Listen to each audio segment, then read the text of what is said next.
ایک خوبصورت باغ میں ایک نیک دل کبوتر رہتا تھا۔ وہ ہمیشہ دوسروں کی مدد کرتا اور سب کے ساتھ محبت سے پیش آتا تھا۔ ایک دن دوپہر کے وقت سورج بہت تیز تھا۔ باغ میں ایک ننھی سی چڑیا پیاسی بیٹھی تھی۔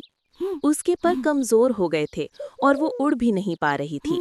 چڑیا نے آہستہ سے کہا، I am very thirsty. کبوتر نے فوراً درخت سے اڑان بھری، باغ کے ایک کونے میں رکھے مٹی کے برتن سے پانی اپنی چونچ میں بھرا اور آ کر چڑیا کے سامنے ڈال دیا۔ ننھی چڑیا نے خوشی خوشی پانی پیا اور بولی، شکریہ میرے نیک دوست، تم نے میری جان بچا لی۔ کبوتر مسکرا کر بولا، دوستی کا مطلب ہے مشکل وقت میں ساتھ دینا۔ اسی وقت باغ کے دوسرے پرندے بھی آ گئے۔ سب نے کبوتر کی تعریف کی اور چڑیا نے وعدہ کیا کہ وہ ہمیشہ کبوتر کی سچی دوست رہے گی۔ آخر میں سب پرندے خوشی خوشی چہچہانے لگے اور پورا باغ دوستی اور محبت سے بھر گیا۔